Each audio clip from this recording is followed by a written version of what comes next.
இந்த மாதிரி அவியல் செஞ்சு பாருங்க, எல்லாருக்குமே ரொம்ப பிடிக்கும். இந்த டேஸ்டியான அவியல் ரொம்ப சிம்பிளா எப்படி செய்யணும்னு பார்க்கலாமா? ஒரு அடிகனமான பாத்திரத்துல எண்ணெய் சேர்த்துட்டு கொஞ்சமா கடுகு, 2 காஞ்ச மிளகா, கொஞ்சம் கருவேப்பிலை, ஒரு பெரிய வெங்காயம் அப்படி இல்லை ஒரு கை சின்ன வெங்காயம் சேர்த்துக்கோங்க.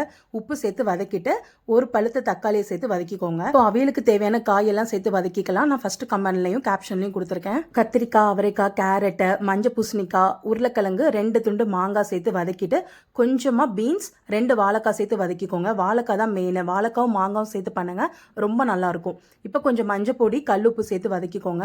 தண்ணி எவ்வளோ தேவையோ சேர்த்துட்டு மூடி போட்டு சிம்ல வேக வச்சிருங்க. காய் நல்லா வேகட்டும். மீன்வெயில் நம்ம தேங்காய் பேஸ்ட் ரெடி பண்ணிக்கலாம். கொஞ்சம் தேங்காய், 2 பச்சை மிளகாய், ஒரு 1/2 கப் தயிர், 1 ஸ்பூன் ஜீரகம், கொஞ்சம் கருவேப்பிலை சேர்த்து நல்லா விழுத அரைச்சி எடுத்துக்கலாம். இப்போ காய் எல்லாமே நல்லா ஓரளவுக்கு வெந்துருச்சு.